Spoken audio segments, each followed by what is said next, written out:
وہ اندازہ بھی نہ کر سکا کہ اس کا یہ شکستہ سوال ماں کے دل پر کیسی قیامت ڈھا گیا تھا۔ ان کی آنکھیں احمد کی غم میں نم ہو گئیں۔ خیر، نہ جانے کیوں ہمیشہ ہمارے درمیان ہونے والی گفتگو ایک ہی رخ اختیار کر جاتی ہے۔ بی جی، میں نے آپ کو فون اس لیے کیا ہے، مجھے آپ کی مدد کی ضرورت ہے۔ ساحرہ اپنے والدین کی طرف گئی ہوئی ہے، کوئی علم نہیں کہ کب واپس آتی ہے۔ ادھر گڑیا کو بڑا تیز بخار ہے، آپ پلیز اس کے پاس آ جائیں، میری کل ایک اہم میٹنگ ہے، نہیں تو میں آپ کو زحمت نہ دیتا۔ اچھا بس کر دو احمد یار، تمہیں ماں کے ساتھ تو کم از کم اتنا فارمل ہونے کی ضرورت نہیں ہے۔ آ جاؤں گی میری جان، ماں قربان اپنے بچوں پر۔ تم نے گڑیا کو دوا وغیرہ دلوائی؟ جی 7 بجے سے اسی کو بہلا رہا ہوں، ابھی دوا کے زیر اثر سو گئی ہے، تبھی اس کے پاس سے اٹھ پایا ہوں۔ یوں اچانک بخار آ کیسے گیا؟ ابھی پچھلے ہفتے تو بالکل ٹھیک ہنستی بولتی کو چھوڑ کر آئی ہوں میں۔ ڈاکٹر نے بتایا موسمی تبدیلی کی وجہ سے وائرس کیچ کر گئی ہے، اینٹی بائیوٹک کا کورس دیا ہے، انشاءاللہ جلد ٹھیک ہو جائے گی انشاءاللہ۔ تم فکر نہ کرو، مجھے اسی وقت فون کر دیتے میں آ جاتی۔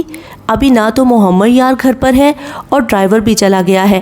تم ایسا کرو اپنا ڈرائیور بھیج دو، میں ابھی آ جاتی ہوں۔ نہیں بی جی، آپ صبح آرام سے آ جائیے گا، میں ڈرائیور بھیج دوں گا، رات کو میں اس کے پاس سو جاؤں گا۔ احمد یار میرے لال، میں جانتی ہوں تم بہت اچھے باپ ہو، اپنی بیٹی کی خاطر ساری رات جاگ کر بھی گزار لوگے، چاہے صبح تمہیں کتنے ہی ضروری کام کیوں نہ سر انجام دینے ہوں۔ پر میرے شہزادے، اپنی ماں کے دل کا بھی تو سوچو، کیسے ساری رات آرام سے رہ سکوں گی اگر میرا بچہ بے آرام رہے گا تو؟ تم بھیجو ڈرائیور کو، میں انتظار کر رہی ہوں۔ آپ کے اس وقت آنے سے آغا جی کو صبح آفس جاتے وقت تیاری میں مشکل پیش آئے گی۔ تمہارے آغا جی اب چھوٹے سے بچے تو نہیں ہیں، نوکروں کی فوج ان کے اشارے پر کام کرتی ہے، میں تو صرف لڑائی جھگڑے کے وقت کام آتی ہوں۔ آج بھی لے کر بیٹھے ہوئے تھے تمہارے بہنوئیوں کی باتیں، بس تھکتے نہیں ہیں، ہر وقت سر کھپانے کو تیار ہوتے ہیں، اس لیے ان کی فکر نہ ہی کرو۔ ویسے بھی محمد یار بھی تو گھر پر ہے، تم جلدی سے بھیجو ڈرائیور، میری گڑیا کہہ رہی ہوگی اماں نہ جانے کدھر کھپ گئی ہیں۔ ماں کے پیار پر دھیرے سے مسکرا دیا۔ جو حکم، ابھی بھیج دیتا ہوں۔ اوکے، خدا حافظ۔ فون رکھ کر ارد گرد نظر دوڑائی، پاس کوئی نوکر نظر نہ آیا، خود ہی چلتا ہوا باہر کی طرف آ گیا۔ رشید؟ جی آقا سردار جی۔ یار ذرا جا کر بی جی کو لے آؤ، وہ انتظار کر رہی ہیں۔ سو بسم اللہ سردار جی، میں ہنے ہی جانا۔ ہاں جاؤ، اور کھانا وغیرہ کھایا ہے؟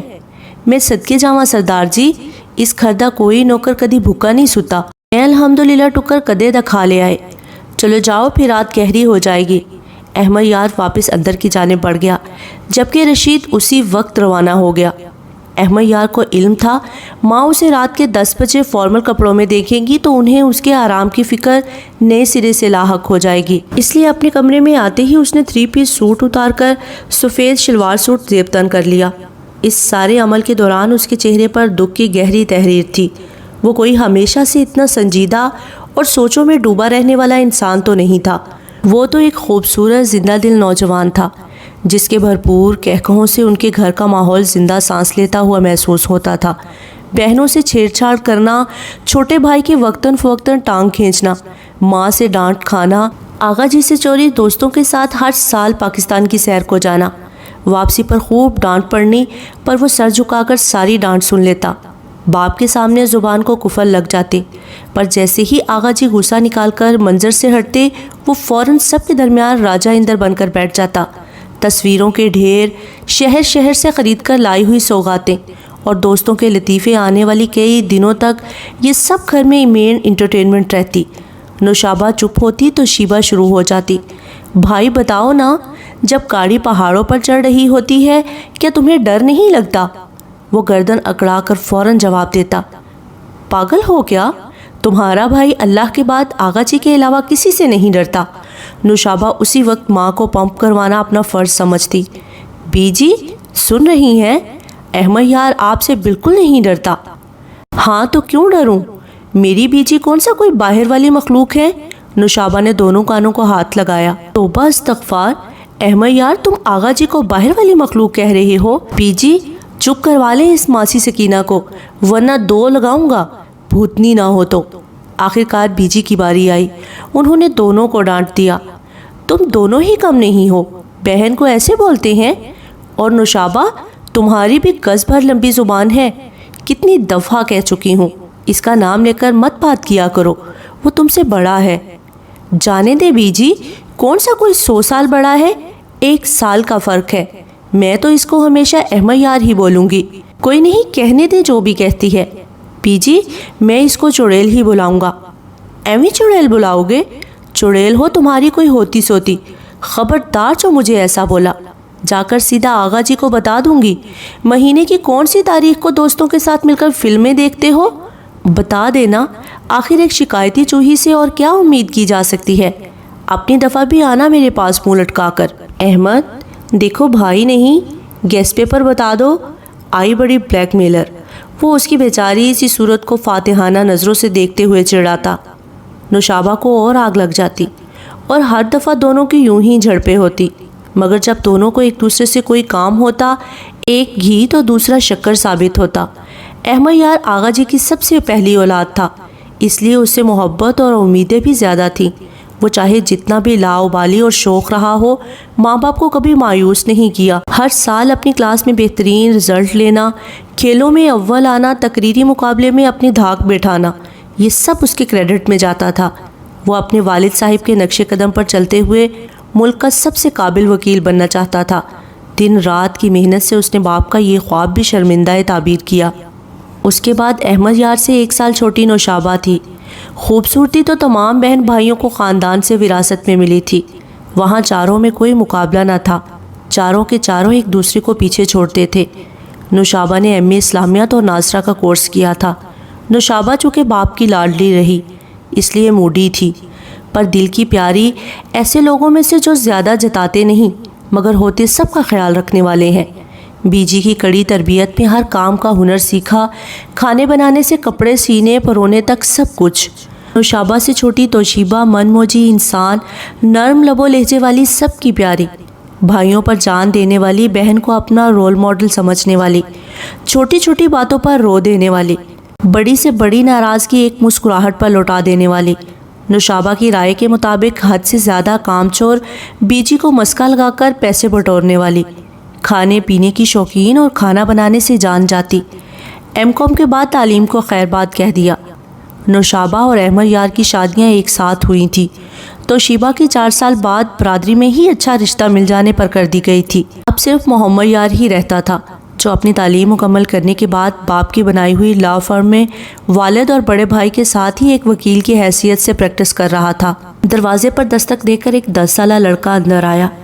احمد یار نے نظر اٹھا کر اپنی کاربن کاپی اپنے بیٹے کو اپنے سامنے دیکھا تو چہرے پر حد درجہ نرمی چھانے کے ساتھ آنکھوں کی چمک بھی بڑھ گئی۔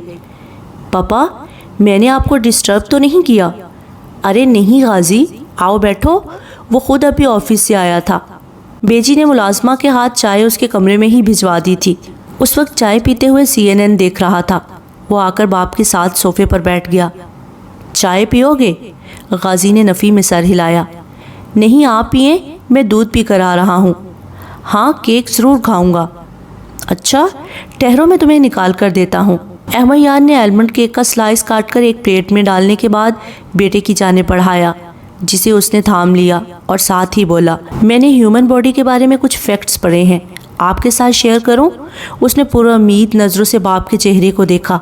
احمد یار دھیرے سے مسکرایا، پر غازی کے چہرے پر ہمیشہ کی طرح آج بھی امید اور نا امیدی ایک ساتھ دیکھ کر دل اداس بھی ہوا۔ وہ اس بات کا راز بھی جانتا تھا، اسی لیے ہمیشہ کی طرح پوری دلچسپی سے بیٹے کی طرف رک کر کے بیٹھتے ہوئے بولا، غازی تم جانتے نہیں کیا، مجھے تمہارے منہ سے مختلف قسم کی معلومات سن کر کتنا مزہ آتا ہے۔ میں خود تو سائنس کا اسٹوڈنٹ نہیں تھا، مگر میں یہ ضرور کہوں گا کہ تم جیسے اچھے استاد نے مجھے سائنس کے بارے میں بہت کچھ سکھا دیا ہے۔ جلدی سے بتاؤ آج کیا نیا پڑھا؟ غازی کے چہرے پر بڑی سی مسکراہٹ پھیل گئی۔ تھینکس پاپا۔ آپ کو پتہ ہے ہر جاندار ہزاروں کروڑوں خلیوں کا مجموعہ ہے۔ خلیوں کی بنیاد 2 اقسام ہیں، حیوانی خلیے اور نباتاتی خلیے۔ انسانی جسم حیوانی خلیوں سے مل کر بنا ہے۔ ہر ایک جسمانی اعضاء جیسے دل، گردہ، جگر ہزاروں خلیوں سے مل کر بنتے ہیں۔ احمد کی ساری توجہ خود پر محسوس کرتے ہوئے غازی بڑے جوش سے بتاتا جا رہا تھا، میں نے جن خاص خلیوں کے بارے میں آج سیکھا وہ ہمارے خون کے خلیے ہیں، جو کہ 3 قسم کے ہیں، سفید خلیے، سرخ خلیے اور پلیٹلیٹس۔ یہ تینوں قسم کے خلیے ایک کتلے سے پانی میں تیر رہے ہیں جس کو پلازما کہتے ہیں۔ اور پاپا، ہمارے خون کا رنگ سرخ خلیوں کی وجہ سے نہیں ہے، بلکہ سرخ خلیے جو آکسیجن کو اپنے اندر جذب کر کے ہمارے سارے جسم کو آکسیجن پہنچاتے ہیں، اس آکسیجن کی وجہ سے ہی ان کو سرخ رنگ ملتا ہے۔ پاپا، ان کی شیپ گول ہوتی ہے، یہ اسپونج کے جیسے ہوتے ہیں، کسی بہت تنگ نالی سے گزرتے ہوئے یہ اپنی ساخت بدل کر گزر جاتے ہیں۔ احمد نے سوال کیا تاکہ بیٹے کو یقین ہو سکے کہ باپ واقعی سن رہا ہے۔ غازی، سفید خلیوں کا ہمارے جسم میں کیا کردار ہے؟ پاپا، بہت ہی حیران کن سفید خلیے ہمارے جسم کی فوج ہیں جو 24 گھنٹے بارڈر پر پہرا دیتے ہیں۔ احمد یار کو ہنسی آ گئی۔ غازی، تمہارا مطلب ہے ہمارے جسم میں بھی سرحدوں کی رکھوالی کو جرأت مند جوان موجود ہیں؟ غازی نے بھی ہنسی میں باپ کا ساتھ دیتے ہوئے سر اس بات میں ہلایا۔ یہ سچ ہے پاپا، بنیادی طور پر یہ ہمارا امیون سسٹم رن کرتے ہیں۔ کوئی چھوٹے سے چھوٹا بیکٹیریا ہمارے جسم میں چلا جائے، یہ سسٹم کو ہائی الرٹ کر دیتے ہیں، اور پاپا ان کے کمانڈوز کا دستہ جا کر نئے آنے والے مہمان کو چاروں طرف سے گھیر لیتا ہے۔ جدھر جدھر جراثیم جاتا ہے، گارڈز اس کا پیچھا کرتے ہیں۔ ساتھ میں پوری انویسٹیگیشن کی رپورٹ بنا کر ہیڈ کوارٹر بھجوائی جاتی ہے، جہاں پر دشمن کی طاقت کے برابر ہتھیار سے لیس جوان، جن کو اینٹی باڈیز بولتے ہیں، وہ اس جراثیم کو نیست و نابود کر دیتے ہیں۔ احمد واقعی حیران ہوا تھا۔ تو غازی، اس کا مطلب یہ ہوا کہ اگر ہمارے جسم میں سفید خلیے مطلوبہ مقدار سے کم ہو جاتے ہیں تو بیماریاں آسانی سے ہمیں یرغمال بنا سکتی ہیں۔ بالکل ٹھیک پاپا، بلکہ آپ کو ایک اور بات بتاؤں، یہ جو ایڈز ہے نا، بنیادی طور پر اس بیماری میں آپ کے جسم میں موجود تمام سفید خلیے مر جاتے ہیں، آپ کے جسم کا دفاعی نظام ختم ہو جاتا ہے، جسم سفید خلیے بنانے بند کر دیتا ہے۔ اس لیے ایڈز کے مریض بیماریوں سے لڑنے کی دوا ساری عمر کھاتے ہیں۔ اور پاپا، اس سے بھی مزے کی بات سنیں، یہ جو خون میں موجود پلیٹلیٹس ہیں، اگر یہ نہ ہوں تو کسی بھی معمولی سی چوٹ کے نتیجے میں نکلنے والا خون رکے گا ہی نہیں۔ آپ کا مریض خون کے زیادہ بہنے سے بھی مر سکتا ہے، کیونکہ پلیٹلیٹس وہ خلیے ہیں جو کسی بھی زخم کا منہ بند کر دیتے ہیں۔ آپ نے دیکھا ہے نا پاپا، جب کہیں بھی چھری کا کٹ لگ جائے یا دروازے میں ہاتھ آ جائے، خون نکلتا ہے، پھر تھوڑی دیر بعد خون گہرا ہو کر جمنا شروع ہو جاتا ہے۔ وہ اصل میں پلیٹلیٹس ہیں جو بعد میں کرینڈر بنتے ہیں۔ بولتے بولتے ایک دم رکا، لمبا سانس کھینچا۔ پاپا، میں نے آپ کو بور تو نہیں کیا؟ احمد یار نے نفی میں سر ہلایا۔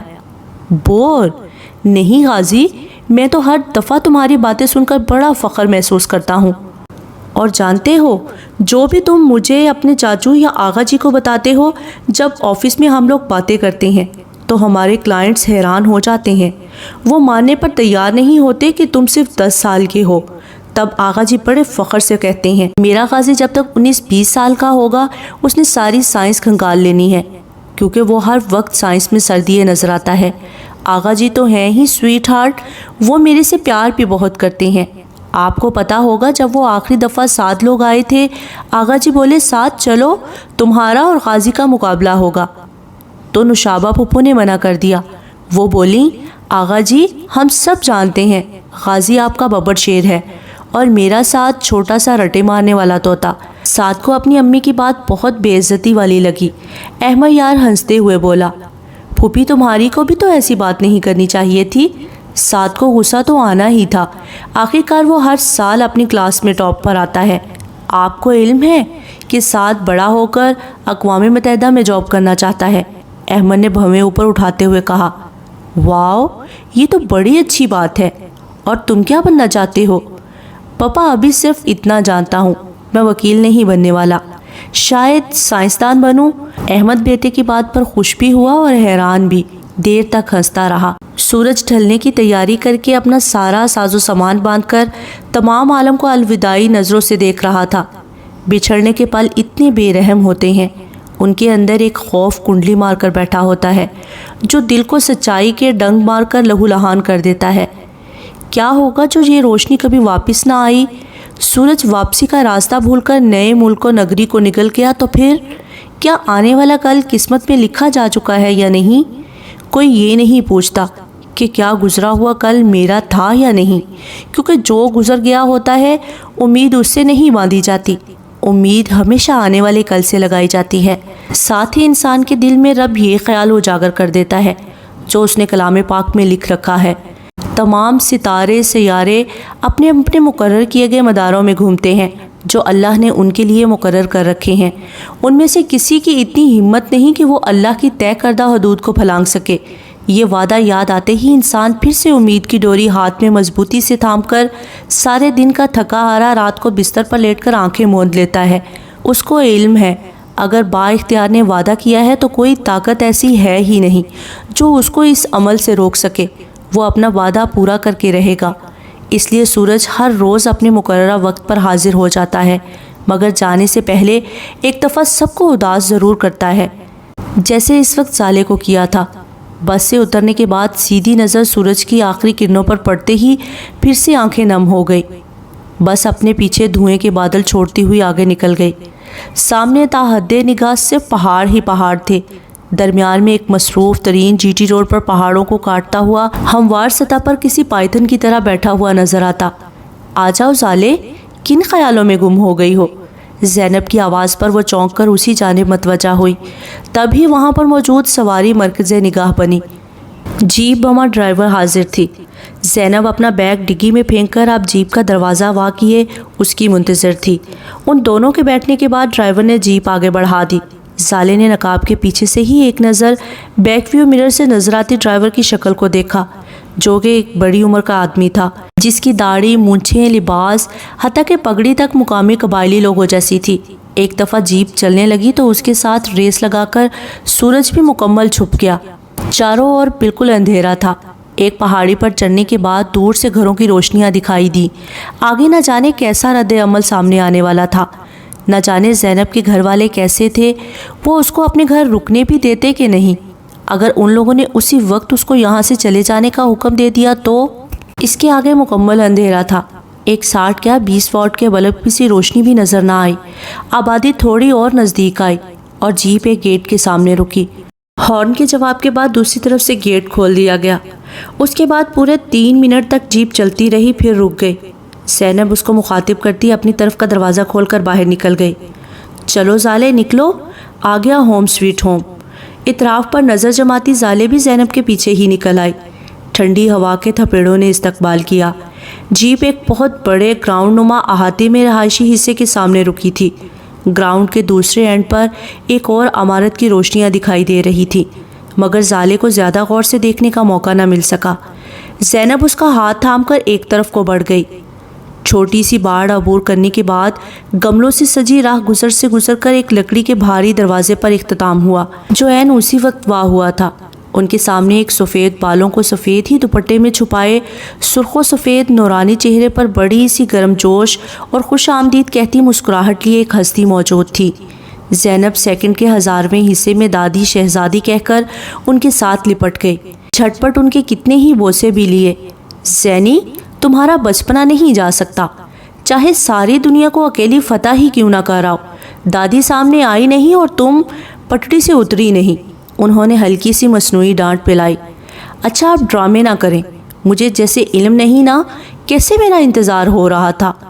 ہائے دادی، کیا خوشبوئیں آ رہی ہیں، آتے ہی کھانے کی پڑ گئی۔ پہلے اس بچی سے تو تعارف کروا دو، کیسی سہمی سی کھڑی ہے، کیا اسے کہیں سے اغوا کر کے لائی ہو؟ زینب ہنستے ہوئے زالے کی جانب مڑی جس کے چہرے پر خجالت نظر آ رہی تھی۔ ارے زالے، پریشان نہیں ہونا، دادی ایسے ہی جوک مارتی ہیں۔ ادھر کیوں کھڑی ہو، اندر آؤ نا، دادی سے ملو۔ جھجکنے کی ضرورت نہیں ہے، اپنی ہی دادی سمجھو۔ پھر دادی سے مخاطب ہوئی، شہزادی جی یہ میری نئی دوست ہے، بڑی پکی ٹیٹ قسم کی، آپ کی مہمان ہے، اس کی خدمت کے معاملے میں کوئی شکایت نہ آئے۔ دیکھ رہی ہیں نا کیسا چڑی کا بوٹ لگ رہی ہے۔ دادی نے کچھ کہے بغیر اسے بھی ویسے ہی ساتھ لگا کر پیار کیا جیسے زینب کو کیا تھا۔ چلو تم دونوں منہ ہاتھ دھو کر آؤ، کھانا بالکل تیار ہے، میں نازلی سے کہتی ہوں کھانا لگا دیتی ہے۔ دادی کے کہنے پر زینب یس سر کا سلیوٹ مار کر زالے کو اپنے ساتھ لیے اپنے کمرے کی جانب بڑھ گئی۔ کمرے کا دروازہ بند ہوتے ہی زالے بول اٹھی، تم نے اپنی دادی سے جھوٹ کیوں بولا؟ اچھا تو کیا آتے ہی دروازے میں کھڑے ہو کر تمہاری سوانح عمری سنانے بیٹھ جاتی؟ اور فکر نہ کرو، جیسی تمہاری شکل 12 بجا رہی ہے، بہت جلد دیکھنے والے خود ہی تفتیش کرنے بیٹھ جائیں گے۔ بولنے کے ساتھ ساتھ اس کے ہاتھ پیر بھی چل رہے تھے۔ عبایا اتار کر بیڈ پر پھینکنے کے بعد جوکرز اتارے اسی طرح لاپرواہی سے پھینک دیے۔ اب اس کا رخ کمرے میں موجود واحد الماری کی جانب تھا، جسے کھولنے اور جائزہ لینے کے بعد 2 ہینگرز نکال کر بیڈ پر پھینکے۔ ابھی ان کو یہی بتانا بہتر لگا کہ تم میری دوست ہو، آج آرام کر لو، کل پرسوں تک حل نکالتے ہیں، مگر پہلے بہت زیادہ سوچ بچار کرنی پڑے گی، جو کہ خالی پیٹ ناممکن ہے۔ یہ ان میں سے جوڑا پورا آتا ہے، پہنو، میں بھی منہ ہاتھ دھو کر کپڑے بدل لوں۔ دادی انتظار کے معاملے میں بہت بری ہیں۔ دوسرا، لالا 1 نمبر وقت کی کھڑیوں پر چلنے والا، عین وقت پر موجود ہوگا۔ جلدی کرو، یہاں کھڑی اب میرا منہ کیا دیکھ رہی ہو؟ زینب کے ڈپٹنے پر وہ کسی روبوٹ کی طرح اس کی ہدایت پر عمل پیرا ہوئی۔ اس دفعہ اس نے زینب کے کھلے گھیر والی گہرے سبز اور مہندی رنگوں کی امتزاج والی فراک پہن لی۔ ادھر نہ کہنے کی گنجائش ہی نہ تھی، کیونکہ جو کپڑے وہ آتے وقت پہن کر آئی تھی وہ بس اور اس کے بعد شیشے گری جیپ کی مہربانی سے اس وقت گرد و غبار میں اٹا ہوا تھا۔ جب تک زینب کمرے میں واپس آئی، زالے حلیہ تبدیل کیے چہرے پر پریشانی لیے بیڈ پر بیٹھی کچھ سوچ رہی تھی۔ وہ اندر آتے ہی چڑھ دوڑی۔ اب اس وقت مراقبے کی کیا تک بنتی ہے اور سوچ کیا رہی ہو؟ کون سا ایسا نیشنل سیکیورٹی کا مسئلہ تمہیں درپیش ہو گیا جو کھانے کے بعد تک کا انتظار نہیں کر سکتا؟ زالے نے بیچاری سی صورت بنا کر اسے دیکھا، جو پیلے رنگ کے سوٹ میں چمک رہی تھی۔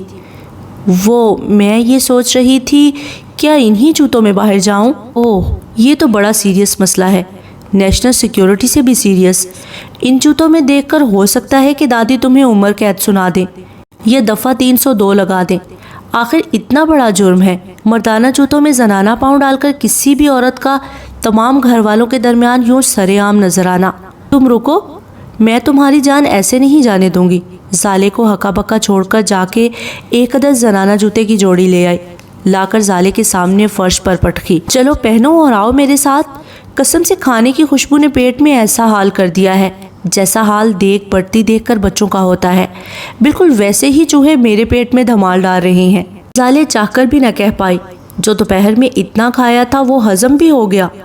راہداری سے گزر کر دونوں آگے پیچھے چلتی ہوئیں ایک بڑے سے کمرے میں داخل ہوئیں، جو کہ دیکھنے میں ہی باورچی خانہ معلوم ہو رہا تھا، مگر روایتی قسم کے باورچی خانے سے کسی حد تک مختلف۔ Electrical cooking range system fix تھا۔ ایک طرف دیوار کے ساتھ پوری دیوار کی لمبائی پر شیلفز بنے ہوئے تھے، جو کہ تھے بھی صرف زمین کے ساتھ۔ سیلنگ والی سائڈ پر کچھ بھی سیٹ نہیں کیا گیا ہوا تھا۔ درمیان میں ٹیبل کی ساخت کے لمبے دراز بنائے گئے تھے، جس پر سنک بھی فکس تھا۔ اس کی لمبائی شیلف سے تھوڑی کم ہی تھی۔ اس کے ایک سائڈ پر کرسیاں سیٹ کر کے ڈائننگ کی شکل دی گئی تھی۔ دوسری سائڈ کی دیوار میں آتش دان تھا، جس میں اب بھی لکڑیاں جل رہی تھیں، جس کی وجہ سے کمرہ بڑا پرسکون محسوس ہوا۔ مالوک جان، کیا بارات گھر پر نہیں ہے؟ ڈائننگ کی کرسی کھینچ کر زالے کو بیٹھنے کا اشارہ کرتے ہوئے زینب نے اپنی دادی سے سوال بھی پوچھا، جو کہ ادھر ہی ایک کرسی پر تشریف فرما تھی۔ زالے کے پلے صرف اتنا پڑا کہ وہ کسی کی گھر پر موجودگی پر سوال کر رہی تھی۔ دادی نے کھانے کی ڈش خاص زالے کے سامنے رکھتے ہوئے جواب دیا، کل سے اسلام آباد گیا ہوا ہے، صبح تک پہنچ جائے گا۔ سمر بیٹی، کھانا شروع کرو۔ چلے، مالوک نے دے دیا نا ثبوت کہ اب آپ بوڑھی ہو گئی ہو۔ اس کا نام سمر نہیں زالے ہے۔ اچھا بے، زالے یا سمر جو بھی ہو، بیٹی کھانا شروع کرو، جس کسی چیز کی ضرورت ہو بلا جھجک کہہ دینا۔ زالے ان کے خلوص بھرے انداز پر سر بھی اس بات میں نہ ہلا سکی۔ میز پر خوش رنگ و شکل اور کئی قسم کا کھانا موجود تھا۔ زینب کسی قہر زدہ بھوکے کی مانند کھانے پر ٹوٹ چکی تھی اور ارد گرد سے بے نیاز ہو کر بریانی کے اوپر ڈھیر سا رائتا ڈال کر کسی بھی چمچ کانٹے کے بغیر انگلیوں سے ہی مزے لے کر کھانے لگی۔ زالے نے تھوڑا سا سالن نکالا اور آدھا نان اٹھا کر کھانے لگی۔ یہ الگ بات کہ بھوک بالکل بھی محسوس نہیں ہو رہی تھی، پر آدھا نان ختم ہونے پر اس کے ہاتھ خود بخود دوبارہ سے قیمہ مٹر کے سالن کی جانب بڑھ گئے۔ اس آدھے نان کے بعد وہ ایک پورا نان اور کھا گئی۔ میٹھے میں فروٹ ٹرائفل رکھا ہوا تھا، مگر پیٹ میں گنجائش نہ رہی۔ دادی اپنا دلیا ختم کرنے کے بعد ملازمہ کو قہوہ بنانے کا بولتے ہوئے اس کی جانب متوجہ ہوئیں۔ ارے بچے، تم نے کچھ لیا ہی نہیں، یہ میٹھا لو نا، چاول نکال دوں؟ نہیں دادی جی، میں بس اتنا ہی کھاؤں گی۔ بلکہ کافی زیادہ کھا گئی ہوں۔ یہ قیمہ بہت مزے کا بنا ہوا ہے، ورنہ مجھے تو اتنے کی بھی بھوک نہیں تھی۔ فروٹ ٹرائفل سے پورا انصاف کرتی ہوئی زینب نے اس کو ملامتی نظروں سے دیکھا۔ تکلف میں رہ کر ہمارا نہیں اپنا نقصان کرو گی، کھل کر کھاؤ، جم کر کھاؤ، تاکہ دماغ کی فرقی تیز ہو، بھولے ہوئے نام یاد آئیں، زندگی آسان ہو۔ زینب بولے جا رہی تھی، جس پر زالے کا ایک رنگ آ رہا تھا، ایک جا رہا تھا، کیونکہ دادی الجھی نظروں سے زینب کو دیکھ رہی تھی۔ زینی، کیا بولے جا رہی ہو؟ زینب نے کہا لگایا۔ کچھ نہیں، بس ایک فلم دیکھی تھی، اس کے ڈائیلاگز یاد آ گئے۔ میں اس کو کمرے میں لے جا رہی ہوں، آج چونکہ نواب زادہ صاحب موجود نہیں ہیں۔ اس شاداب موقع سے میں بھرپور فائدہ اٹھاتے ہوئے جی بھر کر سونا چاہتی ہوں، لہٰذا میری کوئی ملاقات آئے، میری دادی سمیت ان کو بتا دیا جائے کہ میڈم جی آج دن چڑھے تک سونے کا پروگرام رکھتی ہیں، کیونکہ ایسی شاندار عیاشی کے موقع اللہ کم ہی دیتا ہے۔ دادی کو سب علم تھا، اس کی تقریر کا سارا مقصد واضح تھا، اس لیے جانے دیا، بلکہ کہا جاؤ جا کر آرام کرو، میں گرم دودھ کمرے میں بھجوا دوں گی۔ سنک سے ہاتھ دھونے کے بعد دونوں ہی کچن سے نکل آئیں۔ جس راہداری نما گلی سے ہو کر وہ کچن تک آئی تھی، باہر نکلنے پر زینب نے مخالف سمت کا راستہ اپنایا۔ گلی میں کمروں کے دروازے بھی نظر آ رہے تھے، پر گلی کا اختتام کھلے صحن میں ہوا۔ باہر آتے ہی ایک دفعہ پھر ٹھنڈ نے استقبال کیا۔ تم تو کہہ رہی تھی کمرے میں جا رہی ہوں، پھر باہر ٹھنڈ میں کیوں آئے ہیں؟ زینب کی چہل قدمی کرتے قدم رکے۔ ایک تو یہ کہ کھانے کے بعد باہر نکل کر تھوڑی ہوا کھانا اس گھر کے مکینوں کی بڑی بیکار قسم کی ایک عادت ہے۔ دوسرا میں سوچ رہی ہوں۔ کیا سوچ رہی ہو؟ سالے نے چادر اچھے سے لپیٹی، کھلے بال ہوا کے ساتھ ہٹکیلیاں کرنے لگے تھے۔ مدھم روشنی میں بھی زینب کو اس کے چہرے پر زردی صاف نظر آئی۔ کچھ سوچتے ہوئے اس نے پوچھا، تمہارا کیا خیال ہے؟ مجھے نعمان بھائی کو بلا کر ساری تفصیل سے آگاہ کر کے پوچھنا چاہیے کہ ان کے علم میں تمہارے شوہر کے حلیے کا کوئی آدمی ہے؟ مجھے تو یہ بھی نہیں پتا کہ جس کو تم اپنا نعمان بھائی بول رہی ہو وہ کون ہے، اور اس کو کیسے کوئی علم ہوگا؟ ارے بھائی، وہ اس گھر میں رہتے ہیں، اس وقت مین مالک تو ادھر کے وہی ہیں، ہو سکتا ہے کہ وہ کوئی حل نکال دیں۔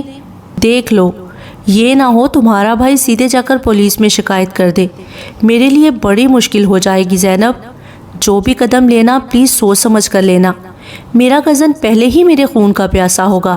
زینب نے ہاتھ اٹھا کر روکا۔ گوہر، اب دوبارہ کزن وزن کا نام مت لینا، دادی کے کان بہت پتلے ہیں، سوالوں کے انبار لگا دیں گی۔ میرا نام گوہر نہیں زالے ہے، ادھر بلوچی میں گوہر بہن کو کہتے ہیں، بالوک دادی اماں کو اور براس بھائی کو کہتے ہیں۔ اچھا، تبھی کچن میں مجھے تمہاری بات سمجھ نہیں آئی تھی۔ زالے کی بات پر زینب نے سر اس بات میں ہلایا اور کچھ سوچتی ہوئی بولی، زالے، ایک حل نکل سکتا ہے، سب سے یہ کہہ دیتی ہیں کہ تم گاؤں کے سرکاری اسکول میں استانی بھرتی ہو کر آئی ہو۔ اس سے یہ ہوگا کہ ایک تو تمہارے بارے میں کوئی زیادہ سوال جواب نہیں کرے گا، دوسرا فائدہ یہ ہے کہ جب تک تمہارا بھگوڑا شوہر کہیں سے نکل نہیں آتا تم آرام سے ہمارے گھر رہتی رہنا۔ اگر ادھر نہ چاہو تب بھی لڑکیوں کے ہاسٹل میں بآسانی جگہ نکل آئے گی۔ لڑکیوں کا ہاسٹل تو شہر میں ہوگا؟ نہیں بھائی، ادھر ہی اپنے گاؤں میں ہے۔ جو عمارت گھر سے پہلے راستے میں آئی تھی وہ ایک پرائیویٹ کالج ہے، میرا بھائی اس کا پرنسپل ہے۔ یہاں ہمارے علاقے میں دور دور سے لڑکیاں ادھر پڑھنے آتی ہیں، خاص کر ان لوگوں کے لیے آئیڈیل ہے جو یا تو بچیوں کو دور شہر بھیجتے ہوئے ڈرتے ہیں یا ماحول پسند نہیں۔